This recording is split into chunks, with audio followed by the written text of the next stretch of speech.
चलिए दोस्तों, आज से हम लोग बोले थे क्या जो है बायोलॉजी का चैप्टर स्टार्ट करने वाले हैं। मतलब हाथ से बनाया हुआ नोट्स। तो हाथ से मैं अपना नोट्स बनाया हूँ और उसको मैं आप लोग को पढ़ाने वाले हूँ। तो आप लोग चाहे तो इस क्लास को चैनल सब्सक्राइब लाइक बढ़ाते रहिए, तो हमको भी वीडियो डालें अच्छा होगा। चलिए यहाँ से हम लोग स्टार्ट करने वाले हैं। ज़्यादा बात करने का बात नहीं, आप जितना समझिएगा उतना आप लोग के लिए अच्छा होगा। बाकी जो दिक्कत होता है कमेंट बॉक्स में बोलिए कि मैं हाथ से लिख कर ही समझाऊंगा, लेकिन बेटर समझाऊंगा, ठीक है। बोर्ड भी है मेरे पास, लेकिन जो बच्चे लोग किसी किसी लिख देते हैं पता नहीं, बाद में उसी को खुद समझ में नहीं आता है हाथ का नोट्स। मतलब वो अपने मतलब बोर्ड वाला जैसे बता देते हैं तो उस समझ का समझ लेगा, लेकिन उतार लेगा जैसे मन तैसे, बाद में फिर उसको रिवाइजन करने में दिक्कत होगा। इसलिए हम सोचें क्या जो अपने हाथ से खुद बनाऊंगा, बच्चे को पढ़ने में आसानी होगा और खुद पढ़ भी सकता है। मतलब रेलवे एसएससी जितने भी है एनसीईआरटी में पढ़ाऊंगा। एनसीईआरटी जिस भी एग्जाम में आता है एनसीईआरटी फॉलो कीजिए, ठीक है। बाकी एनसीईआरटी में पढ़ाऊंगा। बाकी आप लोग जो जहाँ जहाँ एनसीईआरटी है, साइंस है, बायोलॉजी का फर्स्ट चैप्टर है न्यूट्रिशन यानी पोषण से स्टार्ट करने वाले हैं। बायोलॉजी में टोटल चैप्टर हम लिखवा चुके हैं, आप लोग वहाँ से थोड़ा देख लीजिएगा। अब चलिए स्टार्ट करने जा रहे हैं। पोषण क्या है? पोषण देखिए, एक जीव है। जीव किसी को जीव कोई भी मान सकते हैं, जैसे हो गया गाय भैंस मनुष्य बकरी, कोई भी होगा। जितने भी धरती पर जीव है सभी एक जीव है। उसके जो भोजन होते हैं वो भोजन खाता है, उसके पेट के अंदर जाता है और ग्रहण करता है और शरीर के द्वारा मतलब अंदर जाता है। वही लिखे हैं कि पोषण एक जीव द्वारा भोजन ग्रहण करने की प्रक्रिया और शरीर द्वारा उपयोगी की विधि है। शरीर जो है उपयोगी की विधि है। चलिए मतलब ये सब बच्चे लोग यहाँ पे थोड़ा बाहर में हल्ले कर रहे हैं, छोड़िए वो लोग बात। देखिए भोजन है, जो भोजन हम लोग लेते हैं, थोड़ा सा जो जीव द्वारा भोजन ग्रहण करते हैं और उपयोगी की विधि मतलब जिससे हमें अपने उपयोग कर सकते हैं उसे ही पोषण कहते हैं। जिससे हो गया मानव पाचन जीवाणु, ये सब हो गया मतलब पोषण के विधि है, ठीक है। इसके एग्जाम्पल हो गए बता दिए। अब पोषण की विधि कौन कौन है? पोषण दो प्रकार के होते हैं, एक स्वपोषी पोषण, एक विषमपोषी पोषण। विषमपोषी पोषण को ही कहते हैं परजीवी यानी परपोषी। परजीवी बाद में आएगा। परपोषी पोषण कहते हैं, विषम को परपोषी कहते हैं। अब स्वयं हो जाएगा स्वपोषी। स्वपोषी में कौन कौन आएगा? जो अपना भोजन स्वयं करता है, जैसे हो गया अमीबा। अमीबा नहीं, अमीबा तो वहाँ बताएंगे हेलोजोइक में। स्वपोषी में पोषण में आएगा मतलब जो अपना यहाँ स्वयं भोजन बनाते हैं, अपना भोजन स्वयं बनाता है। जैसे पेड़ पौधे, किसी को बोलता है कि हमको खाना ला के दो, ये दो, अपना भोजन स्वयं बना लेते हैं ना, स्वयं ही अपना जीवन जी लेते हैं। इसीलिए कहते हैं कि जो स्वयं भोजन बनाता है उसे ही स्वपोषी कहते हैं। अपना भोजन स्वयं बनाता है उसे स्वपोषी। जैसे हो गया पौधा यानी पौधे अब ले सकते हैं, पेड़ पौधे जो लिख सकते हैं। अब विषमपोषी यानी परपोषी कैसे कहते हैं? जो अन्य जीवों पर रहकर भोजन ग्रहण करता है, अन्य जीवों पर रहकर भोजन प्राप्त करता है, उसे ही परजीवी या परपोषी या विषमपोषी कहते हैं। उसका एग्जाम्पल में हो जाएगा मानव, शेर, कुत्ता, बिल्ली, जानवर, जीवाणु, जितने सब हो जाएंगे। अब विषमपोषी चार प्रकार के होते हैं। कौन कौन? एगो यहाँ पे मान लीजिए हेलोजोइक, परजीवी, मृत परजीवी, सहजीवी। अब देखिए हेलोजोइक में एग्जाम्पल याद रखिएगा मनुष्य अमीबा, परजीवी में याद रखिएगा जू अमरबेल, मृत परजीवी में याद रखिएगा कवक। अब सहजीव दो होते हैं यानी कवक और शैवाल। कवक शैवाल और लाइकेन आप लोग यहाँ से आ गया होगा, कवक शैवाल और लाइकेन, ठीक है। अब यहाँ पे चलिए हम लोग एनटीपीसी 2017 में पूछा गया है। एनटीपीसी 2017 में पूछा गया है विषमपोषी पोषण का तरीका क्या है? विषमपोषी पोषण का तरीका मतलब परजीवी तो ही हो गया, कौन जानता है? विषमपोषी पोषण का तरीका नहीं है, यानी जो है विषमपोषी का तरीका नहीं है, यानी जो हो जाएगा परजीवी, हेलोजोइक, मृत जीव, ये सब जो है परजीवी का है। लेकिन ये सब 40 जो है ये विषमपोषी का नहीं है। लेकिन तब बल स्वपोषी होना चाहिए? नहीं, जरूरी नहीं है कि स्वपोषी। यहाँ हम दे देंगे कॉपी किताब, लिख देंगे कॉपी बुक, पेन, तो वो सब ना उगाते, वो अलग छांटना है। तो वही बोलता है कि इसमें कौन नहीं है, ये तीनों मालूम रहेगा तब ना चौथा छांट पाइएगा, वही वो कहता है। ठीक है, अब हम लोग उधर वहाँ से देख लिए थे, अब चल गए हेलोजोई। ऑप्शन में कुछ ही देता है, ऐसे ही फंसता है। ठीक है, बच्चे लोग अधिकतर देखिए ऐसे ही क्वेश्चन में एग्जामिनर ऐसा ही क्वेश्चन फंसाता है। ठीक है, हेलोजोई क्या है?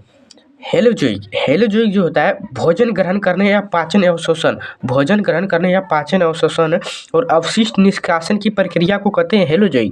हेलोजोइक में दो आते हैं, कौन? एक मानव, एक अमीबा। बताएं कि ऊपर में ही बताएं मानव, अमीबा, लेकिन यहाँ पे डिफिनेशन बता दिए। अब चाहे तो एग्जाम्पल और यही याद रखिए, बाकी आपको एग्जामिनर में उतना याद रखने का जरूरी नहीं है। अब परजीव क्या है? अन्य जीवों के अंदर या ऊपर रहकर भोजन प्राप्त करना, अन्य जीवों के अंदर या ऊपर रहकर भोजन प्राप्त करना, उसे जीव अमर बिल कहते हैं, परजीवी उसी को कहते हैं। अब मृत परजीव किसे कहते हैं? मृत और सड़े हुए पदार्थ से पोषण प्राप्त करना, मृत और सड़ते हुए पदार्थ से पोषण प्राप्त करना, उसे ही मृत परजीव कहते हैं। जैसे किसी चीज सड़ गया, मतलब उस चीज़ को सड़ गया और वहाँ से एक जो है कोई पोषण अपना भोजन कर लिया, वहाँ पे कौन कौन होता है? कवक, बैक्टीरिया, मशरूम, कवक, यानी सब जो देखो लकड़ी वाली अधिकतर देखना कहीं कहीं पे सड़ जाएगा, गल जाएगा, वहाँ पे देखना मशरूम हो जाएगा। कवक, बैक्टीरिया, कुछ चीज़ सड़ जाते हैं, वहाँ पे देखना कवक उत्पन्न हो जाता है। ठीक है, कवक वगैरह ये सब जो है। अब यहाँ पे समझिए, समझ गए। ठीक है, अब यहाँ पे समझिए सहजीव क्या है? दो जीवों का आपसी सहयोग, दो जीवों का आपसी सहयोग मतलब दो जीव आपस में सहयोग को, दो जीवों को आपसी सहयोग से पोषण प्राप्त करना, दो जीवों को आपसी सहयोग से पोषण प्राप्त करना, मतलब समझो दो जीवों मतलब दो जीव सटल रहेगा और उसी आपसी सहयोग से पोषण प्राप्त करेगा। तुम अपना भोजन लो, मैं अपना भोजन खाऊंगा, मतलब सटे हुई चीज़ों पर भोजन कर लेगा लोग, मतलब वो होता है सहजीव। अब कौन कौन होता है? लाइकेन होता है, कवक होता है, शैवाल होता है। बैक्टीरियाज में नहीं, बैक्टीरियाज में सब पूछता है बहुत क्वेश्चन एग्जामिनर। ठीक है, एनसीईआरटी है बाबू, कोई भी कुछ पूछ सकता है। अब देखिए कीटभक्षी पौधा कैसे थे? कीटभक्षी पौधा बताएं कि कीटभक्षी पौधे विशिष्ट पौधे होते हैं। कीटभक्षी पौधे क्या होते हैं? विशिष्ट पौधे होते हैं। विशिष्ट मतलब विशिष्ट, याद रखने के लिए थोड़ा एडवांस इसको बनाने के लिए विशिष्ट दिया जाता है। अब नहीं भी विशिष्ट लिख सकते, कोई बात नहीं है। जो पोषण तत्व प्राप्त करने की कीटों को फंसाते हैं, मतलब देखो अधिकतर देखना यहाँ पे देखो पेड़ पौधे देखना अपना कीट फंसाते हैं, मतलब देखना अधिकतर जो जैसे हो गया सनयू का पौधा, पीचर प्लांट, ये सब गूगल में सर्च मारिएगा, नहीं तो आपको बता देते हैं चैट जीपीटी यूज कीजिए, वहाँ पे मारिए सनयू का पौधा किसे कहते हैं, वहाँ पे सनयू का पौधा आपको डायग्राम दिखा लेगा। बाकी हम यहाँ समझा देते हैं, हमसे अच्छा तो वो चैट जीपीटी समझा नहीं पाएगा, वो तो बड़का बड़का लैंग्वेज में लिख के देगा। ठीक है, अब यहाँ समझिए कीटभक्षी क्या कहता है। कीटभक्षी का पौधा उसे कहते हैं जो विशिष्ट पौधे जो अपना पोषक तत्व प्राप्त करने की कीटों को फंसाते हैं और उसे पचाते हैं, मतलब पचा भी देता है, उसे कीटभक्षी का पौधा कहते हैं। सिंपल बात है। जैसे हो गया वीनस, फ्लाई ट्रैप, सनयू पौधा, ये सब जो है ये सब प्रीवियस ईयर क्वेश्चन है, हम यहाँ नहीं लिखे, PYQ अगले में लिख के लाएंगे। ठीक है, अब यहाँ देखिए कौन सा कीटभक्षी पौधा नहीं है? थैलेमस, पीचर प्लांट, वीनस, सनयू। कौन है? प्रोथेलस नहीं है। ठीक है, बाकी यहाँ आप लोग चलते हैं फिर अगला। आज 15 मिनट का क्लास चलेगा, ज़्यादा नहीं चलाएंगे, आज फर्स्ट डे है, आज आप लोग का 15 मिनट तक ही चलेगा, बाकी हम नेक्स्ट वीडियो में करेंगे। लेकिन अभी 15 मिनट नहीं हुआ, 8 मिनट ही हुआ है, 9 मिनट हुआ है लगभग। देखिए अब यहाँ पे समझिए, पोषण के उस प्रकार का नाम बताया जिसमें जीव मृत और सड़ते हुए पदार्थ से पोषक ग्रहण करता है। मृत चीज यानी जैसे हो गया मृत और सड़े किसे बनते हैं? मृत परजीव। कौन सा कीटभक्षी पौधा नहीं है? सब बताए हैं कौन सा नहीं है, पीचर प्लांट नहीं है, वहाँ पे देंगे। अब यहाँ पे देखिए खाली है, डैश है, एक परजीव पौधा है, आर्किटीज अभी बताएं, लीच, सेंगन, अमरबिल अभी बताएं एक परजीवी पौधा है। ये सब ये परजीवी नहीं है, ये अपने से कोई बनाता होगा, बाकी वहाँ पे उतना नहीं देखना, इसमें अलग छांटना है। ठीक है, कौन सा सहजीव संबंध दर्शाता है? देखो ये सब तीनों तो होगा नहीं, आपको बताएं लाइकेन का है, लाइकेन आप यहाँ पे समझिए, पीछे वाला फिर बैकअप वीडियो जाके देखिए। ठीक है, अब देखिए पोषक तत्व क्या होते हैं? पोषक तत्व कहते हैं, पोषक तत्व भोजन की घटक विधि यानी पोषक तत्व भोजन के घटक हैं जो वृद्धि और ऊर्जा जीवन कार्य को बनाए रखने के लिए उपयोगी होते हैं। कार्बोहाइड्रेट, वसा, प्रोटीन, खनिज इत्यादि। न्यूट्रिटमेंट यानी रिक्रूटमेंट यानी पोषक तत्व की आवश्यकता। ऊर्जा देने वाला कार्बोहाइड्रेट और वसा होता है। ऊर्जा देने वाला कार्बोहाइड्रेट और वसा होता है। और एक संरक्षी भोजन होता है। कौन? संरक्षी भोजन। और शरीर निर्माण के लिए सहायक प्रोटीन होता है। कौन होता है? पोषक तत्वों की आवश्यकता है 3 तरीका से। ऊर्जा देने वाला, संरक्षी भोजन, शरीर निर्माण में। अब ऊर्जा देने वाला में कार्बोहाइड्रेट वसा होगा। संरक्षी भोजन में विटामिन और खनिज होगा, मिनरल्स अंग्रेजी में कहते हैं। शरीर निर्माण में सहायक में हो जाएगा प्रोटीन। अब यहाँ पे समझाएंगे कि कार्बोहाइड्रेट कितने होते हैं, संरक्षी में कौन कौन आते हैं, वो सब पढ़ाएंगे। पहले यहाँ पे आप लोग कुछ समझिए पोषक तत्वों का वर्गीकरण। अभी तो पोषक तत्व पढ़ रहे हैं, अब इसका वर्गीकरण 2 होता है। कौन कौन? एक मैक्रो पोषक तत्व, एक माइक्रो पोषक तत्व। यहाँ पे आप समझाने वाले हैं। चलिए अभी आ चुके हैं यहाँ पे पोषक तत्वों का वर्गीकरण। पोषक तत्व क्या है? यानी पोषक तत्व माइक्रो पोषक तत्व MMG लेते हैं। किसमें लेते हैं? MG में लेते हैं। मैक्रो पोषक तत्व को GM में लेते हैं। माइक्रो पोषक तत्व कहते हैं विटामिन। एक मतलब MG प्रतिदिन आप जितना ले सकते हैं, विटामिन जितना ज़्यादा खा सकते हैं जल्दी खा सकते हैं। अब माइक्रो पोषक तत्व खनिज यानी मिनरल्स MG पर डे जितना आप ले सकते हैं, कोई जरूरी इसमें नहीं है, बांध कर कोई रखा नहीं है। आपके पास जितना पैसा है उतना खाइए। मैक्रो पोषक तत्व यहाँ पे एक क्वेश्चन बनाएगा, क्वेश्चन फंसाएगा कि इनमें से कौन माइक्रो पोषक तत्व नहीं है और मैक्रो पोषक तत्व नहीं है, दोनों फंसाएगा। ये सब पूरा क्वेश्चन दिखाएंगे आगे। चलिए दिखाइए। मैक्रो पोषक तत्व किसे कहते हैं? कार्बोहाइड्रेट 300 ग्राम प्रति डे खाना होगा, तब का आपका वसा यानी कार्बोहाइड्रेट आपको मजबूत रखेगा। यानी वसा 80 ग्राम प्रति डे आपको खाना पड़ेगा। वसा आप जानते हैं कि वसा जो हमारे शरीर को सुरक्षा यानी चोट लगने में मदद करता है। ऊपर की चमड़ी जो मोटा तेल कहता है कि चर्बी आ गए हो ज़्यादा, वही होता है वसा, कि चोट लगने नहीं देता है। कार्बोहाइड्रेट यानी ज़्यादा खाते हो तो उसको जो कार्बोहाइड्रेट को पचाने में मदद करता है और बहुत सारे सहायक भी मिलता है कार्बोहाइड्रेट से। जिससे कार्बोहाइड्रेट सबसे ज़्यादा आपको मिलेगा आलू में। आलू खाइए, कार्बोहाइड्रेट बहुत ज़्यादा मिलेगा। प्रोटीन आपको मिलेगा, जैसे हो गया बीज वगैरह में जल्दी मिलेगा। इस पर आगे हम फिर पढ़ाएंगे प्रोटीन कहाँ ज़्यादा मिलेगा। अभी सब यहाँ पे समझिए कि इसमें पूछ देगा कि मैक्रो पोषक तत्व तो कौन नहीं है, 3 को दे देगा, चौथा पूछ लेगा। यहाँ पे क्वेश्चन फंसाते रहे, क्वेश्चन फंसाने का तरीका पूछ रहे हैं। आप कोई ई तीनों दे देगा, कोई ई तीनों दे देगा, कोई ई तीनों दे देगा, कोई ई तीनों दे देगा, कोई हे तीनों दे देगा। ऐसे ही फंसाते रहेगा कि कौन नहीं है। आप लोग इसको याद रखिएगा। मैक्रो पोषक तत्व में 4 याद रखिएगा। कार्बोहाइड्रेट, वसा, प्रोटीन, जल। कार्बोहाइड्रेट, वसा, प्रोटीन, जल 4 बार बोलिए। कार्बोहाइड्रेट, वसा, प्रोटीन, जल। कार्बोहाइड्रेट, वसा, प्रोटीन, जल। कार्बोहाइड्रेट, वसा, प्रोटीन, जल। कार्बोहाइड्रेट, वसा, प्रोटीन, जल। कार्बोहाइड्रेट, वसा, प्रोटीन, जल। कार्बोहाइड्रेट, वसा, प्रोटीन, जल। कार्बोहाइड्रेट, वसा, प्रोटीन, जल। कार्बोहाइड्रेट, वसा, प्रोटीन, जल। कार्बोहाइड्रेट, वसा, प्रोटीन, जल। बस यही याद रखना, ये डेट उतना आप नहीं रखना है, ठीक है। अब यहाँ पे आ जाइए, क्या बोले फिर झाप के बोलना। कार्बोहाइड्रेट, वसा, प्रोटीन, कार्बोहाइड्रेट, वसा, प्रोटीन, जल। विटामिन नहीं, विटामिन मैक्रो पोषक तत्व में। यहाँ कार्बोहाइड्रेट, वसा, प्रोटीन, जल। कार्बोहाइड्रेट, वसा, प्रोटीन, जल।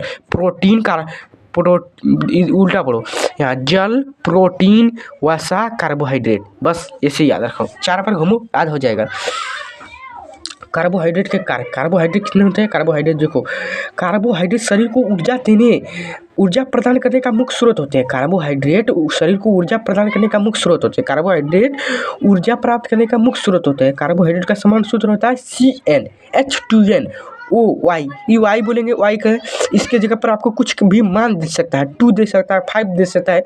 अब वहाँ आपको पहचानने बोल दिया है, जरूरी नहीं कि यहाँ X और Y ये देगा, इसके जगह पर मान दे देता है। जैसे आपको यहाँ दे देगा 4 दे देगा, 6 दे देगा, 8 ग्राम दे देगा। इस तरह का आपको कार्बोहाइड्रेट में फंसाएगा, 300 ग्राम दे देगा, उस तरह से आपको वहाँ फंसाएगा। उसको जरूरी नहीं है, ये सब आपको नहीं पूछेगा। ये NCERT में थोड़ा ये सब जो एडवांस JEE करता है उसके लिए ही खास जरूरी है, बाकी आपको उतना नहीं पूछेगा।